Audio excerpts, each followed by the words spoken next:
양배추 하면 다들 한 번쯤은 이런 말씀 들어보셨을 겁니다. 위에 좋다. 속 쓰릴 때 먹으면 편하다. 위염 있으면 양배추부터 챙겨라.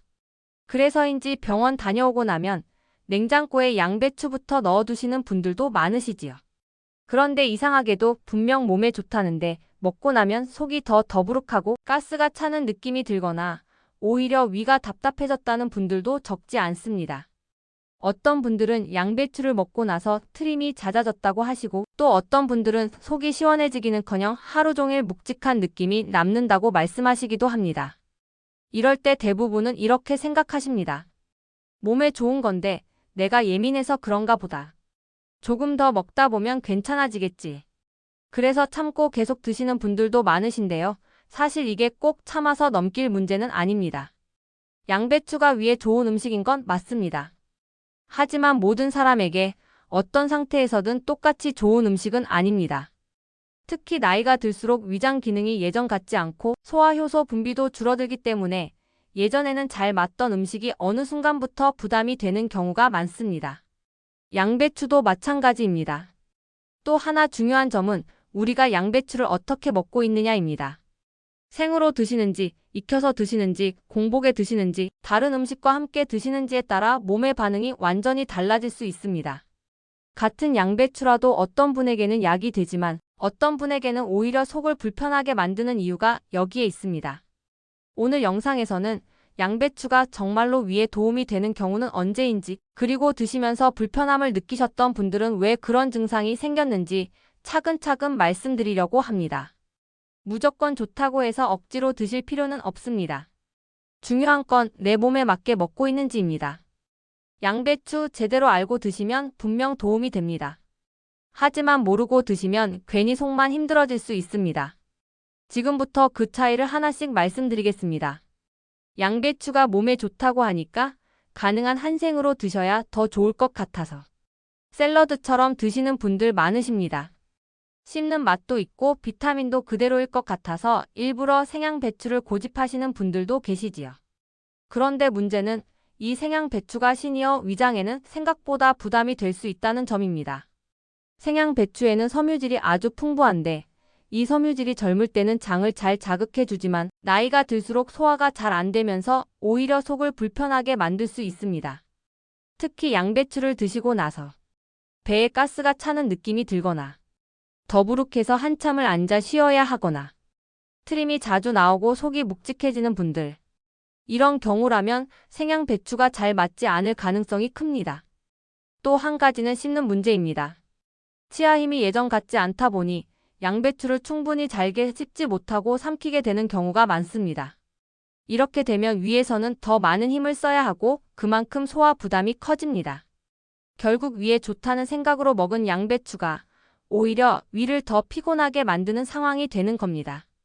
장 기능이 예민해진 분들도 마찬가지입니다. 평소에 조금만 먹어도 배에 가스가 잘 차고 변이 묽어졌다, 딱딱해졌다 반복되는 분들이라면 생양배추는 장을 편안하게 해주기보다는 자극을 주는 쪽으로 작용할 수 있습니다. 그래서 양배추를 드시고 나서 불편함이 있었다면 내가 이상한가 하고 넘기실 게 아니라 지금 내 위장 상태에는 생양배추가 맞지 않는 신호일 수 있다고 보시는 게 맞습니다. 양배추 자체가 나쁜 게 아니라 먹는 형태가 내 몸과 맞지 않는 경우가 생각보다 많기 때문입니다. 앞에서 말씀드린 것처럼 생양배추가 불편하셨던 분들께는 양배추를 아예 끊기보다는 익혀서 드시는 방법이 훨씬 낫습니다. 실제로 양배추는 살짝만 익혀도 위와 장이 받아들이는 부담이 크게 줄어듭니다. 양배추를 익히면 가장 달라지는 점이 바로 섬유질의 성질입니다. 생으로 있을 때는 질기고 거칠었던 섬유질이 열을 거치면서 부드러워지고 위에서 소화되는 속도도 한결 편안해집니다. 그래서 익힌 양배추를 드셨을 때는 생으로 먹었을 때처럼 가스가 차거나 더부룩한 느낌이 훨씬 덜한 경우가 많습니다. 익히는 방법도 아주 간단합니다. 오래 끓이거나 바짝 볶을 필요는 없습니다. 끓는 물에 살짝 데치거나 찜기에 잠깐만 올려도 충분합니다. 양배추 색이 살짝 투명해질 정도면 위에는 이미 부담이 많이 줄어든 상태입니다. 너무 푹 익히면 물컹해지고 맛도 떨어지니 아삭함이 조금 남아있다 싶을 정도가 가장 좋습니다. 드시는 양도 중요합니다. 몸에 좋다고 한 끼에 많이 드시는 분들이 계신데 양배추도 처음에는 소량부터 시작하시는 게 좋습니다. 밥상에 반찬 하나 정도 국에 들어간 양 정도면 충분합니다. 매일 먹어도 괜찮지만 매번 산처럼 쌓아 드실 필요는 없습니다. 형태로 따지면 양배추국이나 양배추 된장국처럼 국물과 함께 드시는 방식이 위에는 가장 편합니다. 볶음도 나쁘지는 않지만 기름을 많이 쓰면 오히려 더부룩해질 수 있으니 주의하셔야 합니다. 전이나 튀김처럼 기름이 많은 형태는 위가 약하신 분들께는 추천드리지 않습니다. 이렇게 익혀서 적당한 양으로 드시면 양배추는 분명 위에 도움이 되는 음식입니다. 중요한 건 예전에 좋았던 방식이 아니라 지금 내 몸이 편안해하는 방식으로 먹는 것입니다. 다음에서는 이런 양배추가 오히려 조심해야 할 상황에 대해서도 말씀드리겠습니다. 양배추는 분명 좋은 음식이지만 모든 분들께 항상 좋은 건 아닙니다. 특히 몇 가지 경우에는 위에 좋다는 말만 믿고 계속 드시다 보면 오히려 몸이 더 불편해질 수 있습니다. 먼저 갑상선 기능에 문제가 있거나 관련 약을 드시는 분들입니다. 양배추에는 갑상선 기능에 영향을 줄 수 있는 성분이 들어있어 과하게 많이 장기간 생으로 드시는 경우에는 도움이 되기보다 부담이 될 수 있습니다. 이런 분들은 특히 생양배추를 매일 대량으로 드시는 습관은 피하시는 게 좋습니다.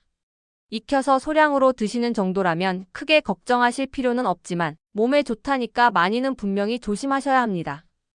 또 하나는 위산이 적은 분들입니다. 나이가 들수록 위산 분비가 줄어드는 경우가 많은데 이 상태에서 섬유질 많은 음식을 많이 드시면 소화가 더뎌지고 속이 오래 답답해질 수 있습니다. 양배추를 드시고 나서 음식이 한참 동안 내려가지 않는 느낌, 배가 묵직하게 남아있는 느낌이 반복된다면 양이나 빈도를 줄이셔야 합니다. 특정 약을 복용 중인 분들도 주의가 필요합니다. 위장약, 갑상선 관련 약, 혈액 관련 약을 드시는 분들 중에는 양배추를 많이 드신 뒤 속이 더 불편해졌다고 느끼는 경우가 있습니다. 이런 경우에는 약을 드시는 시간과 양배추를 드시는 시간을 너무 가깝게 두지 않는 것이 좋습니다. 또 변이 묽어지기 쉬운 분들, 장이 예민해서 설사와 변비를 자주 오가는 분들께도 양배추를 과하게 드시는 건 좋지 않습니다. 이런 분들께는 양배추가 장을 편안하게 해주기보다는 오히려 자극이 될 수 있습니다. 정리하면 양배추가 문제가 되는 게 아니라 지금 내 몸 상태와 맞지 않는 방식으로 먹고 있는 것이 문제인 경우가 많습니다. 좋다는 말만 믿고 억지로 드시기보다는 몸의 반응을 기준으로 조절하시는 게 가장 중요합니다. 지금까지 말씀드린 내용을 한번 정리해 보겠습니다. 양배추는 분명 위에 도움이 될 수 있는 음식입니다. 하지만 어떻게, 얼마나, 어떤 상태에서 먹느냐에 따라 약이 될 수도 있고 오히려 속을 불편하게 만드는 음식이 될 수도 있습니다. 평소에 위가 약하고 더부룩함이 잦으신 분들께는 생양배추보다는 익힌 양배추가 훨씬 낫습니다. 살짝 데치거나 쪄서 아삭함이 조금 남아있을 정도로 드시는 게 좋습니다. 양도 한 끼에 많이 드시기보다는 반찬 하나 정도 국에 들어간 정도면 충분합니다. 반대로 양배추를 드시고 나서 가스가 차거나 속이 답답해지는 느낌이 계속된다면 그래도 몸에 좋으니까 하고 참지 않으셔도 됩니다.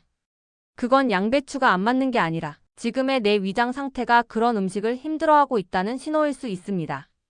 또 갑상선 관련 문제가 있거나 특정 약을 복용 중이신 분들은 양배추를 매일 대량으로 드시는 습관은 피하시고 반드시 익혀서 소량으로 드시는 쪽을 선택하시는 게 안전합니다. 건강 음식은 많이 먹는다고 좋은 게 아닙니다. 남들이 좋다고 해서 나에게도 꼭 맞는 건 아닙니다. 내 몸이 편안해지는지가 가장 중요한 기준입니다. 양배추도 마찬가지입니다. 제대로 알고 내 몸에 맞게 드시면 분명 도움이 됩니다. 하지만 불편함을 느끼면서까지 억지로 드실 필요는 없습니다. 이 영상이 몸에 좋다는 말보다 내 몸 기준으로 먹는 법을 다시 생각해보는 계기가 되었으면 합니다.